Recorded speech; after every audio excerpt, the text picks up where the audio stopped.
In this series of videos, I want to work through a specific example of a hydroelastic analysis. To do that, of course, we need to pick a tool, and that's going to be HydrogenXR. So this first video is going to focus on some different aspects of running HydrogenXR. Give a brief overview of the OMAE Barge, but the subsequent videos will be where we actually run the example. So again, HydrogenXR is proprietary software, but it's free to use. There are a couple of options for how to run HydrogenXR, so I'm going to cover those really quickly just to give different options. Sometimes I prefer to do it one way, and sometimes I prefer to do it another way. We'll get into that. And then we're going to demonstrate in subsequent videos each step of a hydroelastic analysis of that OMAE Barge example problem that was published in the Journal of Offshore Mechanics and Arctic Engineering.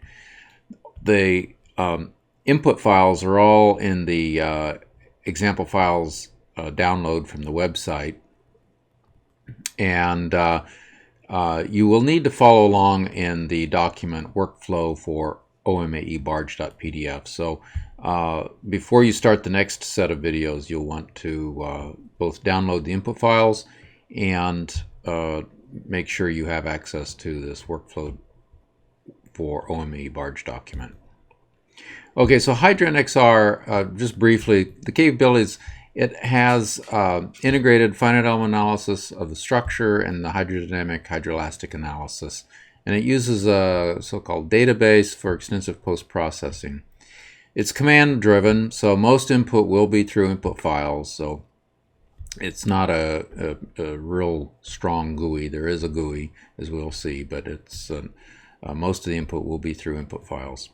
The commands are grouped into categories, so there's general commands, finite element commands, which relate to the structural analysis, and hydrodynamic commands, which relate to either rigid body hydrodynamic analysis or hydroelastic analysis. There's a scripting language, which we'll see in some of the input files. That there's if-else statements, do or for statements, while statements, and so forth. The manual documents all the commands, and there's a lot of commands, and it's impossible even for me to remember details of all the commands, so the manual is useful to have at our fingertips.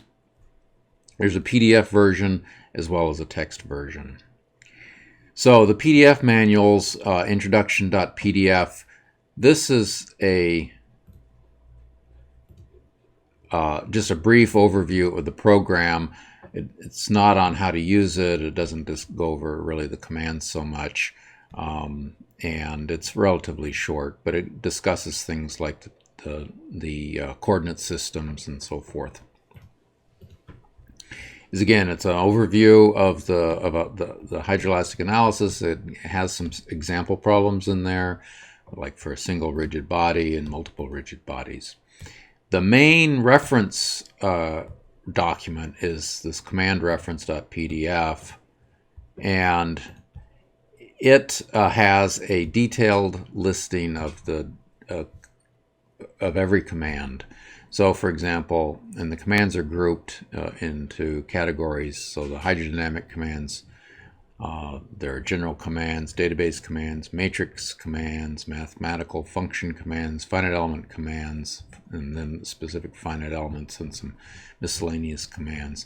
All of these are links, so if you wanted to, for example, look at the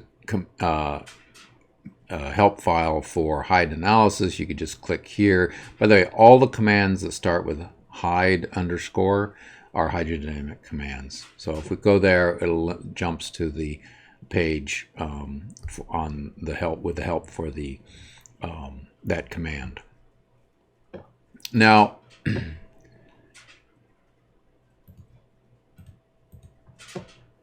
there's also a text file version of that, and in fact, so every command has an in-program help page, so it's patterned after Unix man pages. And so actually, the input file help.txt has the input. So if we look at that, so anything that comes after a /* is a comment. So this whole line is a comment here, And this says, okay, help or H, shorthand for help, on HydroelasticXR. The -F says write that output to the output file. So for example, this gives us the output for the help on the height analysis command. So if we come back here, and that input file, when it's processed by HydroelasticXR, creates the help.out file, and it has all of the help on each of the commands. So for example, we scroll down here to height analysis. It gives me all the complete help on that command, or for any of the other commands. And as a matter of fact, the file command-reference.pdf was created from the help.out file. So again, all of this, and you can also see it in quote-unquote real time as you're running HydroelasticXR. You can get the same help file directly in the output window. I actually end up using help.out for the most part. I just find it faster and more convenient to use the search and then use this text file. But that gets us then to the fact that you're going to need a good text editor. So I use a Mac, and I use BBEdit. The free version of BBEdit has all the power that you need. And so if you're using a Mac, I can recommend BBEdit. If you're using a Windows machine, there are equally strong text editors on that machine. Unfortunately, I'm not that familiar with them, but I do know that the text editors that come with either the Windows or the Mac operating systems really are not going to be sufficient when you start running these kinds of programs. And so I would recommend finding a good solution, and on the Mac, BBEdit's a good solution. Let me just close these windows down here. We don't need those anymore. Again, as I mentioned, all the results are saved in a database, which is array oriented, and then the data in that database can be written and or processed, and the scripting language can be useful for processing the data. So there's two different program interfaces to choose from, and this is what I was getting at when there are two ways to run the program. One can run it through the GUI, the graphical user interface, or one can use the command line interface. So if you're using Microsoft Windows, you could use the command prompt, but I don't recommend it. I recommend using Windows PowerShell. It's much more powerful, and it's very much similar, I would say, to say the terminal command on the Macintosh, which is what I run it in. So what I'm talking about here is an old-fashioned kind of interface, text-based command line, and this is called a command line interpreter. And so that's one way to run HydroelasticXR. And again, Windows PowerShell on the Windows machines. So I have Hydran set up as an alias. So if I just type in alias, you can see that HydroelasticXR points to the application program. So I want to get to this issue here. So if we come to, and this is true of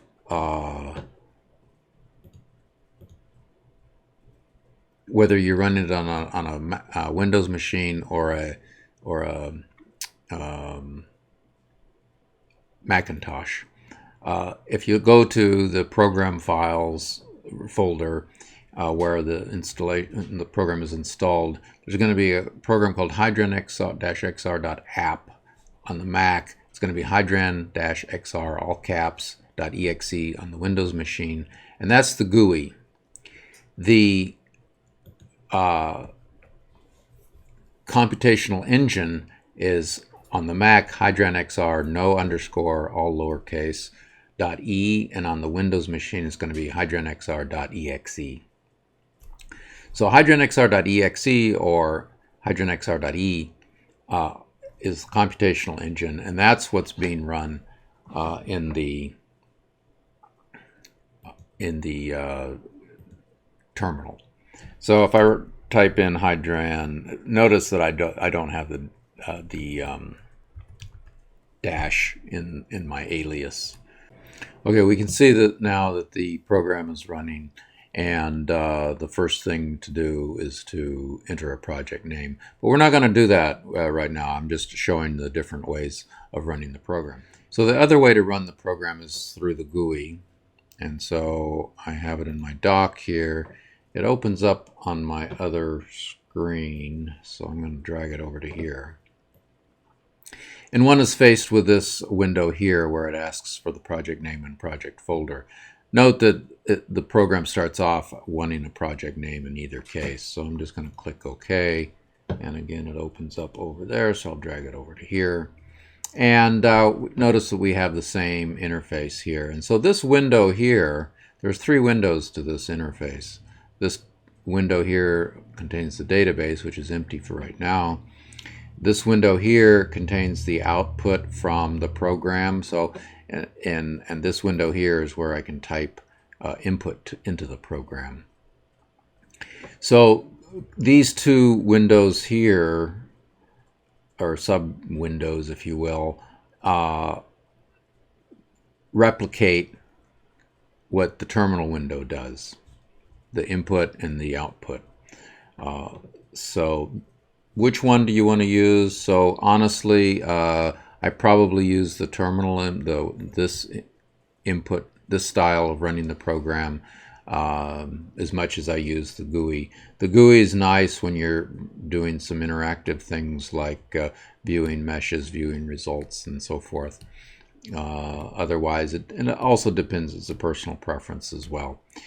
So, but we're not going to be running the program today in this video. So I want to get back to the introduction here.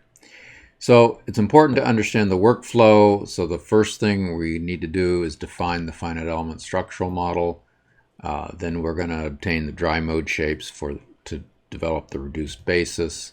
And we need to make good checks on the structural model.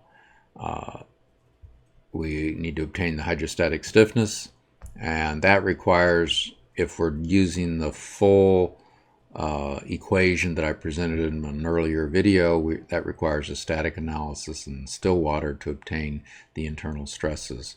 So I'm going to make frequent reference back to previous videos in this series. Then we can obtain the hydrodynamic terms, the added mass, hydrodynamic damping and exciting forces, and then we can determine, once we've done that, we can determine the hydroelastic modal response by solving the equations of motion. And then we can post-process these results to obtain the desired response, REOs of specific response quantities, statistics, and so forth. And then we'll also take a look at the wet natural frequencies and modes and how we can estimate those using HydroNXR, because normally we are using the dry modes for our hydroelastic analysis, as we've talked about in previous videos. All right, so let's refresh our memory of this OMAE barge. It was discussed before in an earlier video, but let's review it.